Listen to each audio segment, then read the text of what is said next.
Hey guys, so I just wanted to do a quick side-by-side comparison here of the performance between some nice high-end phones. We do have the XZ Premium, and I wanted to compare it with the best of the best here in mid-2017. You know, check out the processing, check out the Wi-Fi, etc. So yeah, we're going to start them all up at the same time here. So we do have the S8, the LG G6 and the iPhone 7 Plus 256 gigabyte model.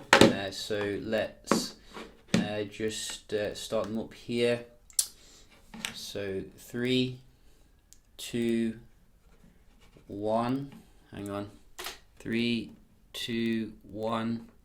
Let's go.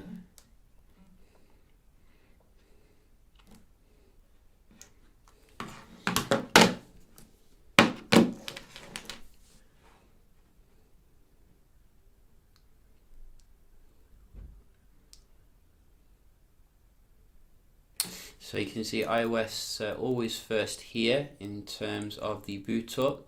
Then we do have the S8, the G6, and finally Sony boy, which does take a while to come on actually, so you know that may be the reason for that, but nevertheless it is pretty slow starting up, which is not what we want to see.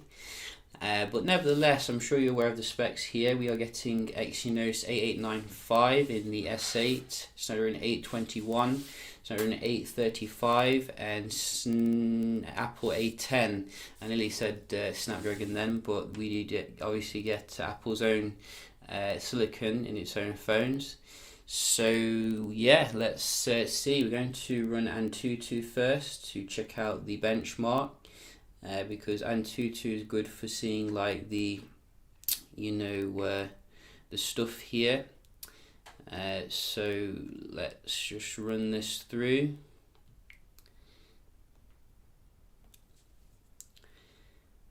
So let's go.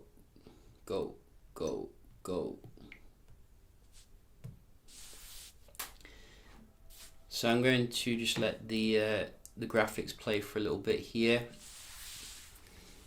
I'm sure that you probably saw the score already, which kind of gave the game away, but it is interesting to see the smoothness here. And you can see as well the contrast ratios, which I think Samsung is well ahead, let's just be honest, in terms of the contrast. I think they're all on the max brightness.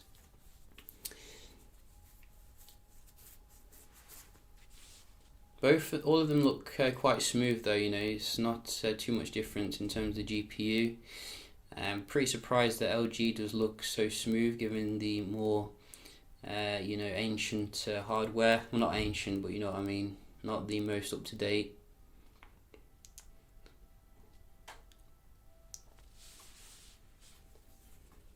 We have the full HD rendering now, which takes more toll. And you can see all of them breezing through it, very nice and smooth here, no real differences. It's just the Samsung display really does kind of jump out at you in terms of the vibrancy.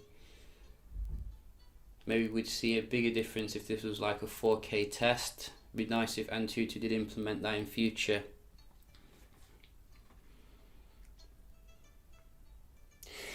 So I'm going to fast forward the video now so it doesn't drag on for too long and we can get right to the end scores.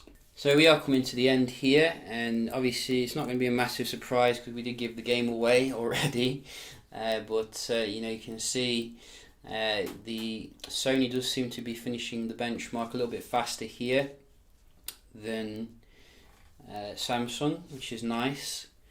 Obviously the iPhone always finishes first, doesn't matter, you know, what processor you're getting in Android, with a very beastly score, 179,000, which is more than Sony and is more than LG and more than Samsung.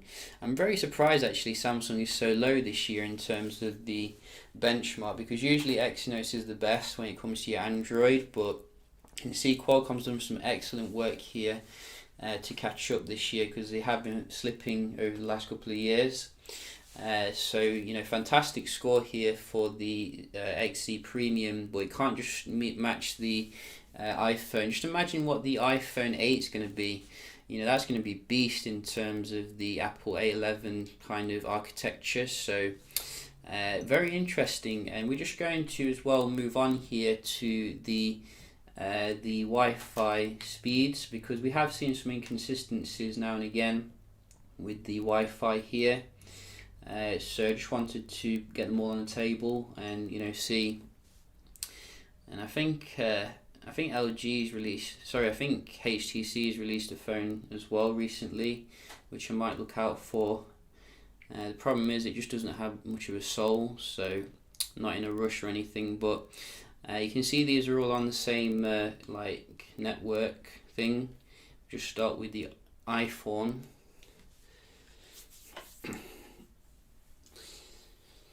Which usually doesn't let me down.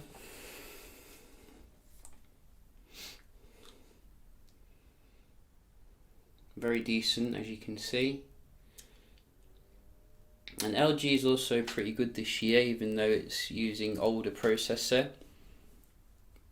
for the Wi-Fi.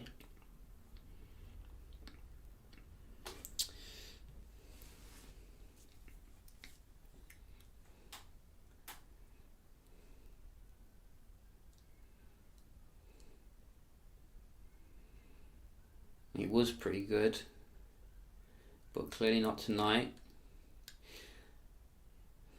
How strange. I'm sure it's done better than that before. Maybe just having an off night. Samsung, it is your turn, which I've been quite disappointed with in terms of the Wi-Fi generally. Doesn't seem to be very consistent. I mean, it's decent, don't get me wrong, but Sony was killing it the other day in terms of the Wi-Fi, and maybe it'll perform today.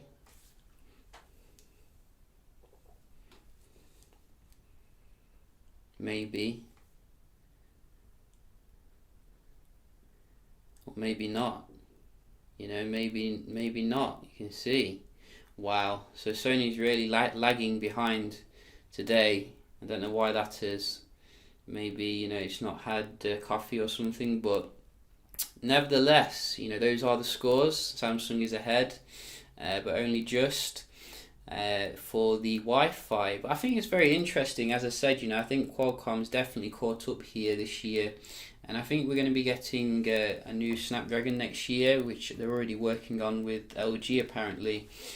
So that's definitely going to be very exciting to see, you know, who remains on top in terms of the CPU. Apple's still very dominant, as you can see, even though the phone's like 6 months old. So yeah, just a quick comparison here of some, you know, high-end phones. If you've got a question, do let me know. Hope you enjoyed the video, found it informative, and I'll see you in the next one. Cheers.